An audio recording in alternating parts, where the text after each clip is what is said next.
Shalom, selamat pagi saudara yang dikasihi Tuhan. Selamat memasuki hari yang baru di awal minggu ini.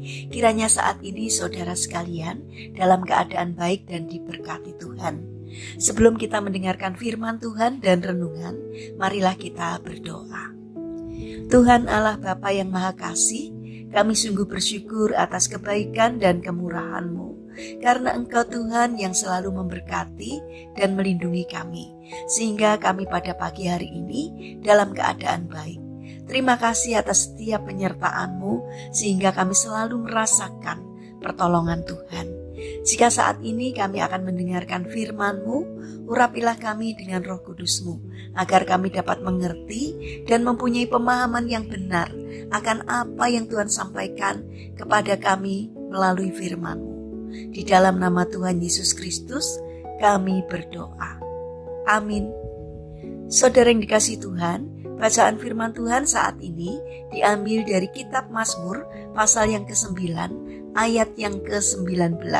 Demikian sabda Tuhan. Sebab bukan untuk seterusnya orang miskin dilupakan, bukan untuk selamanya hilang harapan orang sengsara. Tema renungan saat ini adalah ada kekuatan dalam sebuah pengharapan. Saudara yang dikasihi Tuhan, Carol Lowell bekerja sebagai kepala pembukuan di salah satu restoran. Pagi tanggal 4 September 1981, ia pergi ke kantornya. Carol membuka pintu kantornya dan setelah masuk, ia mendengar seseorang mengetuk pintu. Setelah pintu dibuka, tiba-tiba pria yang baru saja diterima sebagai satpam di kantornya itu langsung mendorong Carol ke dinding dan berkata, "Cepat, buka lemari besi itu, atau aku akan membunuhmu." Karena takut, maka Carol segera membuka lemari besi dan menyerahkan semua uang yang ada di dalamnya. Pria itu memerintahkan Carol untuk memasukkan semua uang ke dalam tas yang telah disediakannya. Kemudian ia menarik Carol ke ruang istirahat dan memperkosanya. Setelah itu, ia menembakkan 2 peluru tepat di kepala Carol. Darah segar mengalir dari kepala Carol, tetapi Carol masih dapat bertahan dan berdoa. "Tuhan, bantulah saya takut, berilah saya kekuatan." Setelah berdoa, Carol bangkit berdiri dan berkata pada dirinya, "Saya ingin hidup, saya tidak mau mati." Dengan susah payah, Carol berjalan untuk meraih telepon dan ternyata telepon itu tidak dapat menghubungkannya keluar. Menyadari akan hal itu, maka Carol tertatih-tatih pergi ke ruangannya sambil berteriak memanggil seseorang yang dapat menolongnya. Carol sempat memerintahkan seorang pelayan restoran untuk memanggil ambulans. Ketika Carol sampai ke ruangannya, ternyata pria itu masih ada di sana. Kemudian pria itu kembali menembak kepala Carol sebanyak 3 kali lagi. Seketika Carol rebah, tetapi ia masih tetap sadar. Sebelum tak sadarkan diri, Carol masih sempat memberitahukan kepada perawat ciri-ciri pria yang menyerangnya. Tim dokter berusaha mengeluarkan 5 butir peluru dari kepala Carol. Linda, saudara Carol, begitu setia menjaga dan membisikkan kalimat-kalimat positif untuk membangkitkan harapan di hati Carol.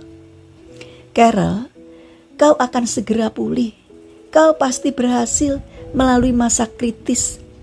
Jangan biarkan terjadi pembengkakan di otakmu dan jangan biarkan tubuhmu terus berdarah."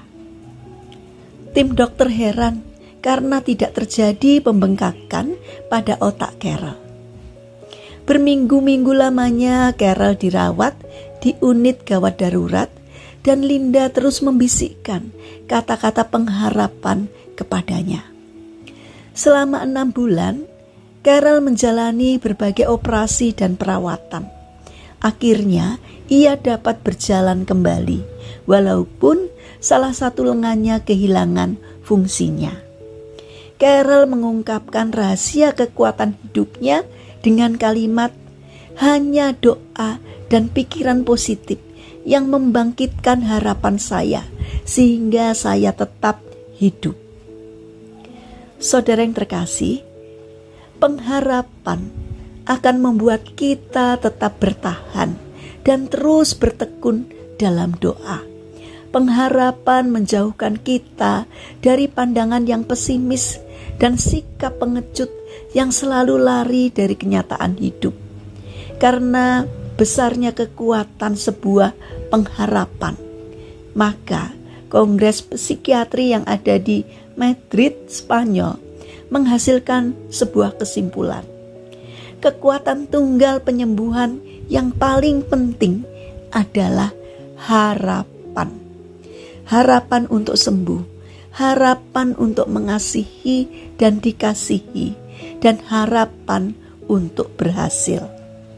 Saudara yang dikasihi Tuhan, mari kita bangun karakter optimis, karakter yang berpengharapan, yaitu sikap yang selalu berpengharapan kepada Allah yang hidup.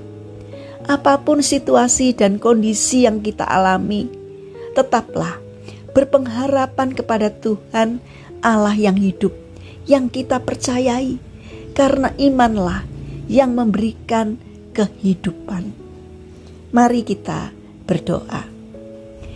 Tuhan Allah Bapa yang baik, firman Tuhan dan kesaksian yang kami dengarkan hari ini kiranya menyadarkan kami betapa bahagianya kami yang memiliki pengharapan yang pasti di dalam Yesus. Kami bersyukur kepadamu atas kemurahan-Mu, atas keselamatan yang Tuhan berikan kepada kami. Bapa yang penuh kasih, kami berdoa untuk bangsa dan negara kami. Berikanlah pertolongan kepada bangsa kami, agar menjadi bangsa yang tidak menyerah, yang selalu berusaha untuk senantiasa berpengharapan kepada belas kasih dan kemurahan Tuhan. Bapa yang baik, saat ini kami mendoakan untuk saudara-saudara kami yang mengalami permasalahan dan kesulitan hidup. Kiranya Tuhan membimbing mereka sehingga mereka mampu menemukan jalan keluar, dan kiranya Tuhan berkenan hadir untuk menolong dan memberkatinya. Bapa yang penuh kasih, kami ingin menyerahkan untuk setiap rencana aktivitas kami hari ini kepadamu. Sertai kami, berkati kami dalam menjalankan aktivitas kami hari ini. Saat ini kami berdoa untuk saudara-saudara kami yang terbaring sakit. Kami mohon belas kasih dan kemurahan-Mu. Kiranya Tuhan berkenan hadir untuk menjamah dan menyembuhkannya. Terima kasih Tuhan atas setiap kebaikan dan kemurahan-Mu. Dalam nama Tuhan Yesus Kristus kami berdoa. Amin. Puji Tuhan, saudara yang terkasih, kiranya firman Tuhan dan renungan hari ini dapat menjadi berkat bagi kita semua. Haleluya.